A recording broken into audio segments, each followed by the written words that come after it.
अभी मैं जहाँ खड़ा हूँ वो बिहार के सीतामढ़ी डिस्ट्रिक्ट के परिहार प्रखंड का एक छोटा सा गांव है श्रीरामपुर। श्रीरामपुर के बगल से अधवारा समूह की एक नदी गुजरती है और उसी नदी के किनारे से एक छोटी सी नहर है।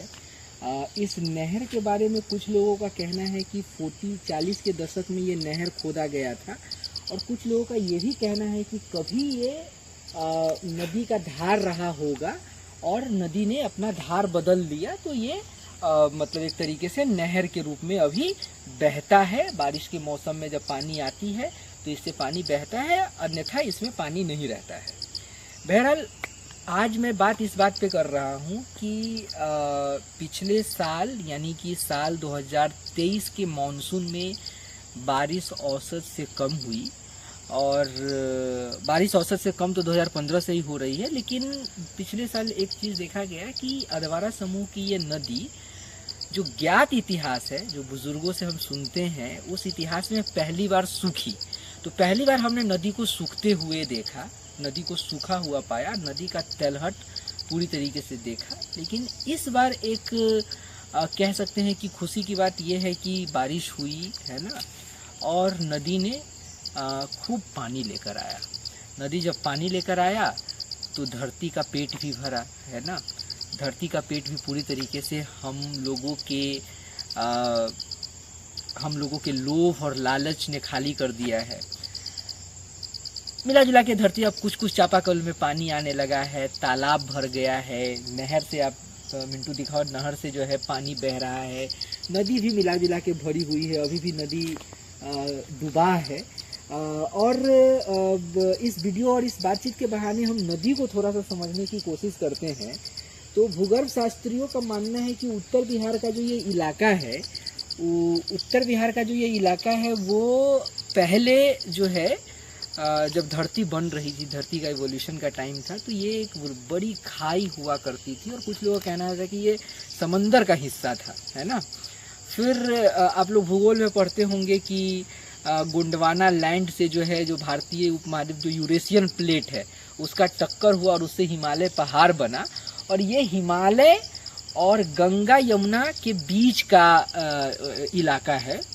और हिमालय के तराई में जो जंगल है, उस जंगल से बहुत सारी छोटी छोटी नदियां निकलती है, जिससे पूरा बिहार और उत्तर प्रदेश का जो उत्तरी हिस्सा है और नेपाल का जो तराई है वो सिंचित होता है। और अधवारा समूह की भी नदियां भी कुछ उसी तरीके की नदियां हैं। उन्हीं नदियों ने, इंक्लूडिंग गंगा और यमुना ने, जो मिट्टी लाया है अपने साथ बहा बहा कर, उसी से ये जगह भराया है और यह पूरा भूभाग बना है। और उसका आप ये देख सकते हैं कि मिंटू इधर दिखाओ, इधर आप देखेंगे तो ये लगभग कह सकते हैं कि एक बित्ता यानी कि लगभग 6 से 7 इंच, या कह सकते हैं कि 6 से 8 इंच मिट्टी का परत जम गया है। और ये नया मिट्टी का परत है जो जमा हुआ है, जो अभी एकदम गीला है। अभी पानी को गए हुए लगभग 10 दिन हो चुके हैं और ये एकदम जमा हुआ। इसमें अगर आप चलेंगे तो आपका पैर धंसेगा, ये देख सकते हैं। और यही वो मिट्टी है जिससे यह पूरा भूभाग बना है, यही वो मिट्टी है जिससे वो पूरा भूभाग बना है। इससे चलते हुए आपका पैर धंसेगा। और ये मिट्टी एकदम ह्यूमस से भरी हुई है, एकदम उपजाऊ है। इसको स्थानीय भाषा में लोग पाख बोलते हैं।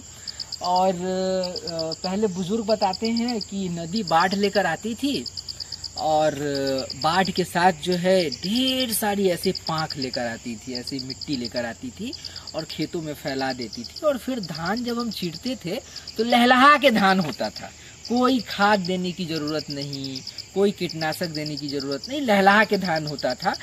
बहरहाल वो एक ज़माना था, है ना। अब हम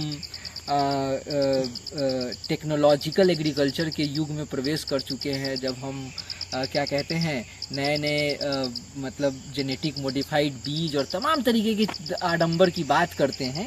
और आज स्थिति ऐसी है कि दिन प्रतिदिन उत्पादन घटते जा रहा है, पानी का लेवल नीचे जाता जा रहा है, नदियों को हमने तटबंध से बांध दिया है, जिसकी वजह से हो ये रहा है कि नदियां जो है थोड़ा इधर आते जाते बतियाते हुए, नदियाँ जो है पूरी तरीके से जो अपने साथ मिट्टी लाती है बहा के, उससे गाद से भरती जा रही है। नदी का जो पानी संभालने का जो क्षमता है वो घटते जा रहा है।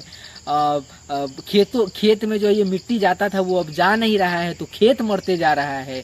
खेत में हम यूरिया डाल डाल के उसको पूरी तरीके से मतलब कि मरुस्थल बनाते जा रहे हैं। और दूसरा चीज़ ये हो रहा है कि नेपाल के तराई में जंगल कट रहा है, जंगल कटने से मिट्टी और बह के आ रहा है, तो नदियाँ मरती जा रही है।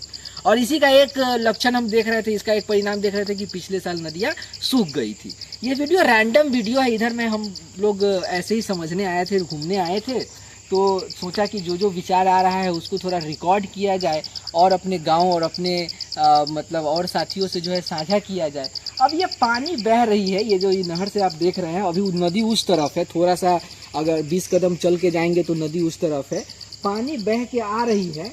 अब ये महीना 2 महीना में क्या होगा, मतलब अभी 15-20 दिन के बाद दिवाली आएगा, उसके 6 दिन के बाद छठ आएगा, इसके बाद धान की कटनी शुरू होगी, मतलब कि, और फिर उसके बाद गेहूं की बुआई शुरू होगी, और गेहूं के पहले पटवी तक संभवतः ये पानी बह के समंदर में जा चुका होगा। लेकिन कहते हैं कि जब समुदाय जुड़ता है, जब समुदाय आपस में जुड़ता है तो पानी भी जुड़ता है। अनुपम मिश्र जैसे कहते थे। तो ये पानी जुड़ेगा नहीं क्योंकि हमारा समुदाय बिखरा हुआ है। ये पानी प्रकृति ने दिया, हमने कहा कि भाई चलो हमारा इस बार का तो काम चल गया है ना, अब अगली बार देखेंगे, ठीक है, तो ये पानी बह जाएगा, ठीक है।